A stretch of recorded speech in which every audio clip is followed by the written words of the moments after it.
Bismillahirrahmanirrahim. Assalamualaikum warahmatullahi wabarakatuh. Selamat pagi, siang, sore dan malam ya, tergantung Anda membukanya di waktu apa. Yang pertama, harapan kita bersama Anda tetap semangat ya, supaya tetap sehat ya. Dengan kesehatan yang prima, apalagi sekarang kita masuk di bulan Ramadan ya, kita jaga kesehatan betul supaya aktivitas kita di bulan Ramadan ini bisa berjalan dengan lancar, dan bagi yang melaksanakan ibadah puasa bisa berjalan dengan baik ya, dan penuh berkah insyaallah. Ya, kita akan lanjutkan apa yang sudah kita bicarakan kemarin. Hari ini kita insya Allah masuk ke pertemuan kelima. Kemarin terakhir ya, sedikit mereview, kita bicara tentang konsep dasar bisnis keluarga, transformasi perusahaan keluarga ya. Terus yang tidak kalah pentingnya kemarin kita bicara tentang sumber konflik bisnis keluarga ya. Sudah kita bicarakan secara detail. Harapannya Anda bisa memahami dan bisa mengakses dengan baik video materi ini, dan apabila ada pertanyaan dan kurang jelas Anda bisa tanyakan di LMS maupun di grup WA serta ya grup WA atau Google Classroom yang sudah kita sediakan. Mas Mbak, kita masuk ke pembahasan berikutnya, bicara tentang suksesi kepemimpinan ya. Kita lihat bersama kemarin di dalam sumber konflik bisnis keluarga terakhir adalah bagaimana perusahaan keluarga biasanya tidak mempersiapkan secara matang, secara rinci bagaimana terjadi suksesi ya. Suksesi itu perpindahan kepemilikan dan kepemimpinan ya, yang notabene dimiliki oleh keluarga ini seringkali kalau tidak dipersiapkan dengan benar seringkali menjadi sebuah konflik yang besar ya. Sehingga kita akan tahu sedikit bagaimana sebetulnya suksesi kepemimpinan yang ada dalam perusahaan atau organisasi bisnis yang notabene dimiliki oleh keluarga. Yang pertama, banyak pakar ekonomi berpendapat ya bahwa perusahaan keluarga tidak akan bisa bertahan lama sampai generasi ketiga ya. Pameonya kemarin generasi pertama membangun bersama generasi kedua mengembangkan sampai pada titik puncak ya, dan generasi ketiga pameonya seringkali menghancurkan ya. Ada pula pameo yang berkembang dalam masyarakat bahwa generasi pertama membangun bisnis, generasi kedua menikmati, generasi ketiga menghancurkan ya. Bisnis keluarga yang gagal untuk tumbuh ya disebabkan oleh tidak adanya perencanaan jangka pendek yang dikatakan short term ya, maupun perencanaan jangka panjang atau long term. Tidak sedikit perusahaan yang hancur karena gagal di dalam proses suksesi tersebut ya. Berdasarkan penelitian, sangat jarang para pengusaha tersebut mempersiapkan generasi pengganti ya, sehingga bila tiba-tiba pemilik atau ownernya tidak dapat menjalankan aktivitasnya, maka akan terjadi perebutan perusahaan. Untuk itulah diperlukan perencanaan secara matang dan menyiapkan berbagai alternatif solusi di dalam suksesi kepemimpinan. Kita lihat sebetulnya secara detail di dalam kita mempersiapkan suksesi itu ada beberapa tahapan ya, ada beberapa tahapan yang harus dilalui. Tahapan-tahapan ini sangat penting sekali bisa dilalui dengan baik supaya pada saat nanti terjadi pergantian kepemimpinan maupun kepemilikan akan berjalan dengan lancar, dengan baik dan tanpa masalah ya.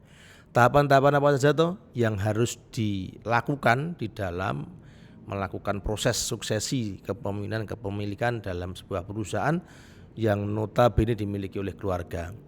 Tahap pertama adalah tahap prabisnis ya. Dikatakan di sini dalam tahap pertama ini orang tua memperkenalkan anaknya atau seorang pengganti pada bisnis keluarga. Langkah ini dilakukan untuk membentuk pondasi bagi tahapan selanjutnya. Artinya apa? Biasanya orang tua harus memahami betul, melihat anak-anaknya yang mana ya yang kira-kira bisa melanjutkan, diharapkan bisa melanjutkan. Lah, artinya apa? Di sini posisi orang tua memperkenalkan ya kepada anak-anaknya bahwasanya bisnis yang dilakukan oleh orang tuanya ini adalah bisnis yang diharapkan nanti akan diteruskan oleh anak keturunannya, seperti itu.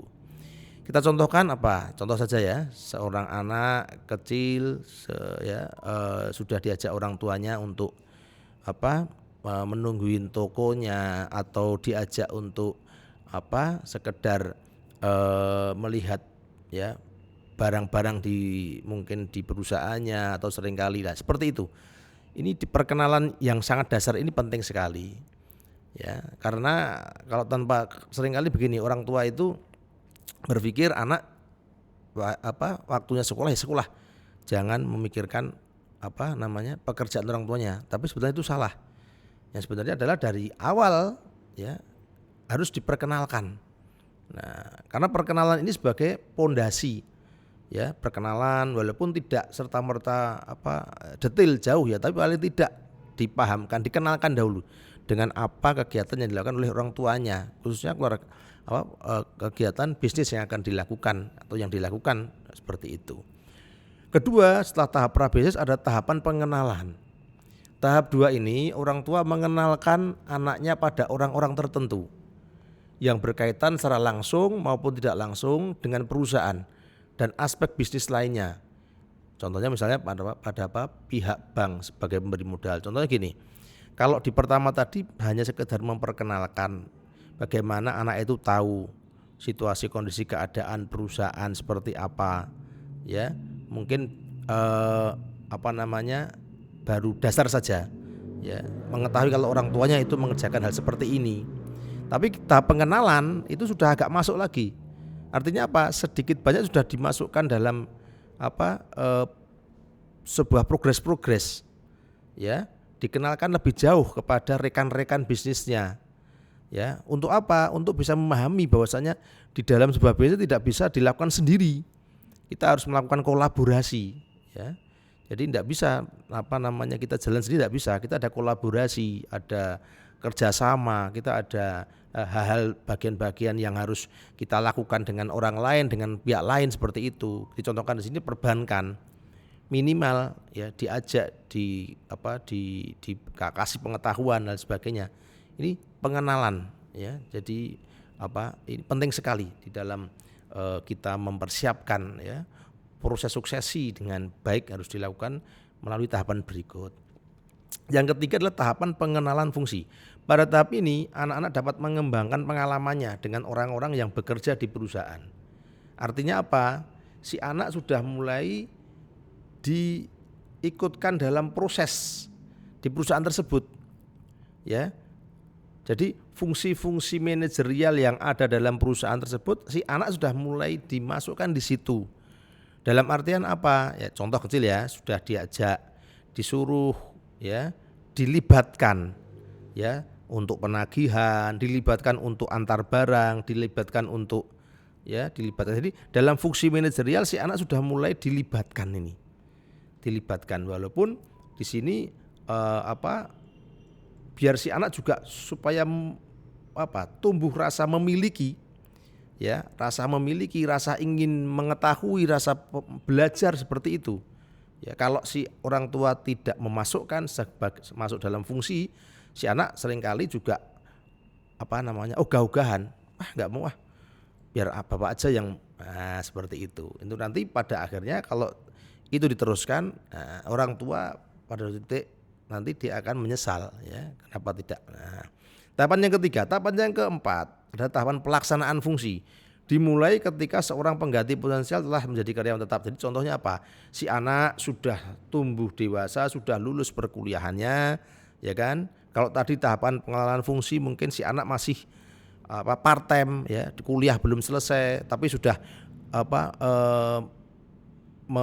diikutkan dalam fungsi, dalam artian tidak full ya, seperti itu. Nah, di pelaksanaan fungsi ini sudah agak masuk lagi. Artinya apa? Si anak sudah dijadikan karyawan tetap di perusahaan tersebut tapi tidak diberikan kewenangan-kewenangan, dia masih disuruh belajar di situ. Biasanya orang tua itu ya harusnya ya itu dikasihkan di bagian produksi, diputar lagi biar dia belajar tentang produksi, dikasih di bagian pemasaran supaya dia tahu bagian pemasaran seperti apa ya, dikasihkan di bagian SDM supaya dia tahu betul bagaimana pengelolaan SDM dengan baik, dikasihkan di keuangan supaya dia tahu betul. Nah, ini contoh ini. Ketika seorang anak sudah siap di dalam masuki dunia pekerjaan, dia masukkan di perusahaan orang tuanya, tetapi tidak diberikan kewenangan dahulu supaya dia belajar. Ya, walaupun pelaksanaan fungsi ini kadang sulit. Sulitnya apa? Karena orang-orang yang ada di sekitarnya merasa ini adalah bos kecil, sehingga makanya para orang tua dia harus betul-betul bisa memahamkan si anak bahwasanya kamu di sini bekerja ya sesuai dengan SOP-nya. Belajar seperti itu, tapi belum dikasih kewenangan. Kewenangan sepenuhnya masih dipegang oleh orang tua. Nah, ini tahap pelaksanaan fungsi, tahapan yang keempat. Berikutnya ada tahapan pengembangan fungsi. Ya, nah posisi pada tahapan ini melibatkan pengarahan kerja orang lain, tetapi tidak mengelola keseluruhan perusahaan dan bertugas sebagai pengamat. Artinya gini, si anak sudah mulai diberikan kewenangan walaupun tidak seluruhnya. Contoh ini, anak sudah diberi kewenangan, kamu menjadi kepala bagian pemasaran. Nah, dilihat itu seperti apa, ya kan? Kewenangan kamu di pemasaran. Bagaimana kamu harus berkolaborasi dengan bagian-bagian yang lain, bekerja sama dengan bagian-bagian yang lain. Ya, setelah itu ditarik lagi, kamu dikasih kewenangan di bagian keuangan, contoh seperti itu. Terus nanti kalau sudah tahu betul, paham betul, diberikan lagi, kamu dikasih di bagian produksi, ya menjadi kepalanya, sehingga punya kewenangan juga, tapi hanya skupnya satu skup kecil, belum begitu besar, ya. Nah, berikutnya di tahapan yang kelima, tahapan pergantian awal. Dalam tahap ini, pengganti orang tua disebut presiden atau GM bisnis. Dalam perusahaan ia bertindak sebagai kepala bisnis, namun orang tua masih berperan di belakang layar. Artinya apa? Nah, ini si anak sudah diberikan kewenangan yang lebih besar lagi. Kalau tadi masih menjadi kepala bagian, sekarang sudah mengepalai. Tapi orang tua, ya ini dalam operasional ya, orang tua masih karena masih hidup, masih berperan di belakang layar. Contohnya apa? Nah, mungkin orang tua sebagai komisarisnya, anaknya menjadi direkturnya. Jadi pengoperasionalan dari perusahaan itu tanggung jawab sepenuhnya oleh anaknya. Tapi orang tua masih menjadi komisaris atau dewan pengawas di situ. Contoh seperti itu. Ya, terakhir tahap kedewasaan pengganti. Ya, tahapan ini dicapai ketika proses transisi dilengkapi, penggantian perusahaan sesuai dengan jabatan yang apa adanya. Pada umumnya tahap ini dimulai 2 atau 3 tahun setelah pengganti tersebut mendapat jabatan. Artinya apa? Ini betul-betul sudah diserahkan 100% kepada anak tersebut. Ya, orang tua sudah lepas, dia sudah tidak mengurusi lagi, ya sudah diberikan 100% kewenangan kepada anak, ya tidak mengontrol lagi dari luar, ya contoh seperti itu. Nah, ini contoh baru, dari situlah si anak sudah siap untuk menggantikan peran orang tua di dalam suksesi perusahaan yang notabene dimiliki oleh keluarga. Ya, mungkin ini yang saya sampaikan di pertemuan kelima, ya, materi dari materi dari suksesi kepemimpinan di perusahaan yang tapi dimiliki oleh keluarga. Semoga ada manfaatnya. Kurang lebihnya saya mohon maaf. Akhir kata, wassalamualaikum warahmatullahi wabarakatuh.